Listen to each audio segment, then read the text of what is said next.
हे लक्षात घ्या. बरोबर कोणते आहे प्रोफेसर? सर्वांनी एकदा सांगा मला, बरोबर आहे की चूक आहे? कारण संस्था तुमच्यापर्यंत जरी आली नसते, परंतु या संस्थेच्या माध्यमातून जो पदाधिकारी तुमच्यापर्यंत घराघरात येत आहे ते फार महत्त्वाचं आहे. कारण त्यांच्यामुळे आज तुम्ही इथे बसलेले आहात, आमच्यामुळे नाही. आणि जिल्ह्याचे लोक येतो, केंद्राचे लोक येतो, केंद्रीय शिक्षक शिक्षिका येतो, बोलतो आणि निघून जातो. परंतु या परिसरामध्ये ते कार्यक्रम करतात, त्यांचं फार महत्त्व आहे. म्हणून ते व्यक्ती म्हणून आपल्यासाठी फार सुंदर असे आहे. बरोबर आहे? म्हणून सांगते आहे की डॉक्टर बाबासाहेब आंबेडकरांनी संस्था निर्माण करून दिलेली आहे.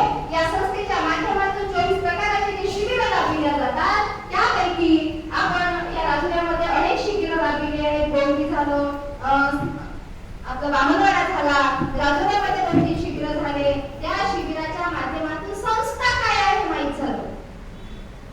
मला तर 2009 मध्ये संस्था काय आहे माहित झालं. म्हणजे वयाच्या 25व्या-26व्या वर्षी मला माहित झालं.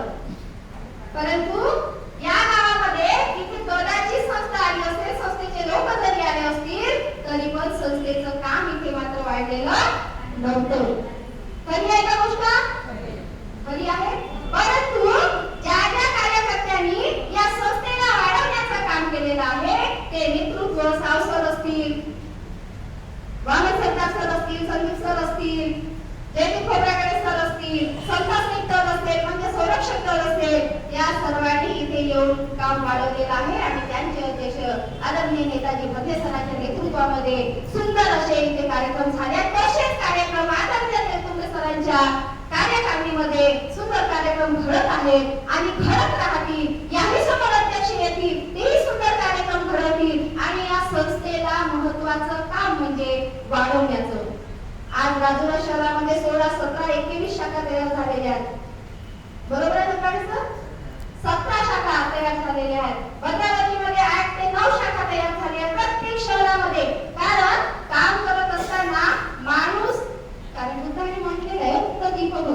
कोण काय म्हणतो ना, कोण शिव्या देतो ना, काय काय दगड फोडतात, त्यांचं दडकान बुद्धाने ते स्वीकारलं नाही.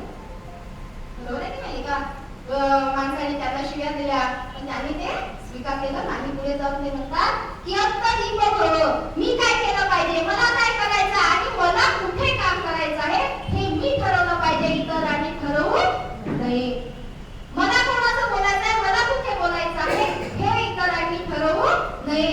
तो माझा स्वतंत्र अधिकार आहे आणि हा माझा स्वतंत्र अधिकार कोणीही हिरावून घेऊ शकत नाही. म्हणून बुद्धाने सांगितलं अत्तदीपक भव स्वयंप्रकाशित व्हा. स्वतः तुम्ही आपला विचार करून इतरांना विचार द्या. बरोबर आहे?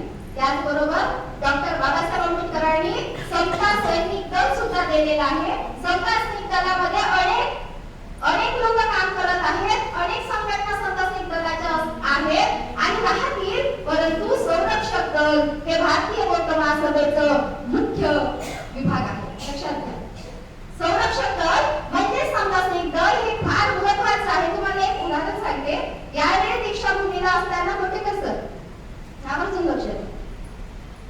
दीक्षाभूमीला आम्ही आतमध्ये होतो आणि ते आम्हाला अध्यक्षाच्या परवानगीने जे सोय करण्यासाठी किंवा त्या बुद्धांच्या मूर्तीसमोर राहण्यासाठी आम्हाला सेवा देण्यासाठी ठेवलेलं होतं. त्यावेळेस मी उपस्थित असताना त्या ठिकाणी चिमूरच्या, आता जे गदगावमध्ये प्रकरण चालू आहे, त्या महिला तिथे आल्या. 15 ते 16 महिला त्या होत्या आणि त्या फक्त सैनिक नव्हत्या बरं, काही सैनिक नव्हत्या.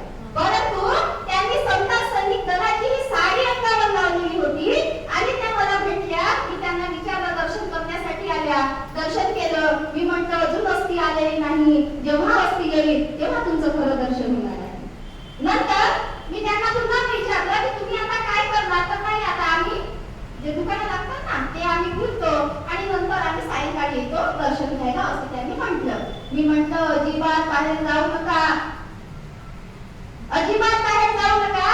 हे समता सैनिक दलाचं तुमच्या शरीरावर जी साडी आहे ही तुमची ओळख आहे. तुम्हाला असा क्षण मिळणार नाही. तुम्ही इथे थांबा. आणि त्या थांबल्या आणि ते थांबल्यानंतर जे दृश्य आतमधलं पाहिलं, कारण तिथे कोणालाही येऊ देत नाही. तीनही दरवाजे बंद केले जातात, चारही दरवाजे बंद केले जातात. मेमोरियल सोसायटीचे लोक त्या ठिकाणी फक्त उपस्थित जातात त्यांच्या नेतृत्वामध्ये तिथे वंदना होते. परंतु 2 वर्ष झाले आम्ही आदरणीय घोटीकर सरांचं खरोखर अभिनंदन मानावं तेवढं कमी आहे. कारण त्यांच्या नेतृत्वामध्ये आम्हाला आज तिथे उभं राहून बाबासाहेबांची जी अस्थि कलश आहे त्याची सेवा करायला मिळते आहे. आणि त्या महिला तिथे उपस्थित होत्या, राहिल्या. जेव्हा अस्थि कलश आलं त्या महिलांना म्हटलं तुम्ही सैनिकी ड्रेस मध्ये आहे, तुम्ही त्या गेट पासून तर या गेट पर्यंत दोन्ही बाजूनी उभे राहा. आणि दोन्ही बाजूनी त्या महिला उभ्या झाल्या. काय सुंदर बाबासाहेबांचा अस्थि कलश त्या संत स्नेहितर जरी त्याच्यामध्ये नसतील पण त्या ड्रेसवर असताना सुंदर असं आलं आणि काय ते सुंदर चित्र दिसलं. आणि ते लोक त्या महिला गावाला जाऊन सांगत होते, अहो मी त्यांना ओळखलं नाही त्या मॅडमला, त्या मला ओळखत नाही, परंतु आमची ओळख काय आहे तर हे संत स्नेहितराचा जो ड्रेस आहे ती आमची ओळख आहे असं त्या गावात सांगू लागल्या. आणि त्या म्हणाल्या की मॅडम आम्हाला पण संत स्नेहितराचं लावायचं आहे, शिबिर लावायचं आहे, काय करावं लागेल. मी म्हटलं आमच्या पश्चिम विभागात येत नाही, परंतु तुम्ही राजपाल खोब्रागडे सरांना विचारून तुम्ही लावू शकता. 3 दिवसामध्ये विचारलं, शिबिर लावलं, 60-62 महिला त्या ठिकाणी बसल्या, संत स्नेहित दलामध्ये त्या शामिल झाल्या. आणि आज गदगाव या ठिकाणी हिम्मत करून त्या ठिकाणी आज जे प्रकरण चालू आहे जागेचं त्या ठिकाणी ठामपणे आमच्या महिला तिथे उभे आहेत. ही आहे संत स्नेहित दलाची ताकद. म्हणून प्रत्येक